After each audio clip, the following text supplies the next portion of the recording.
Unit 1. Use your imagination. Listening 1. Read and listen. Amazing sculptures. You can make anything out of ice, says Ian Foster. Ian is an ice sculptor. He carves animals, buildings and trees, all out of ice.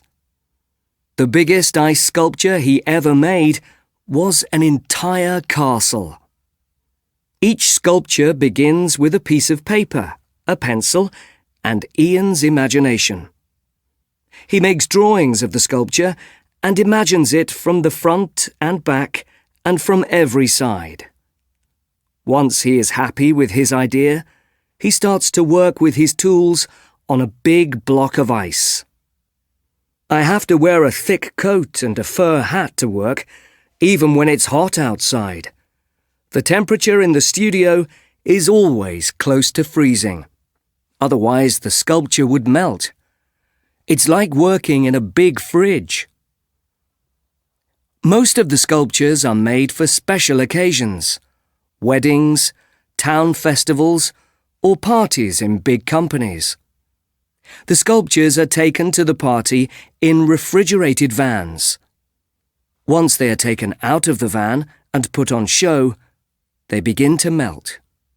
However, the biggest sculptures will last for many hours before they turn into water.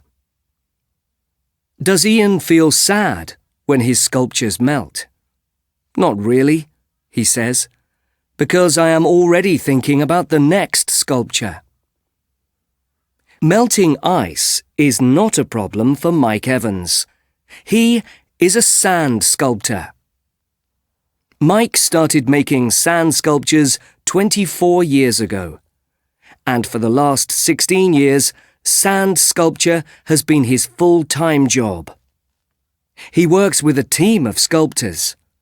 They travel all over the world to make sand art for festivals, shows, museums, zoos, shopping centres, and big companies. The team has made hundreds of sculptures, from small statues to a huge palace for 100 people to have dinner inside. They never make the same sculpture twice. The team has won lots of prizes for their art. They also teach people how to make sand sculptures. 1. To make a sand sculpture, you need a wooden frame. First, fill the frame with sand. Then use water to wet the sand. Press the sand down into the frame until the sand is hard. 2. Then remove the frame and start to carve the sand sculpture. Start at the top of the sculpture. You can use gardening tools, a stick, and an ordinary knife to carve the sand.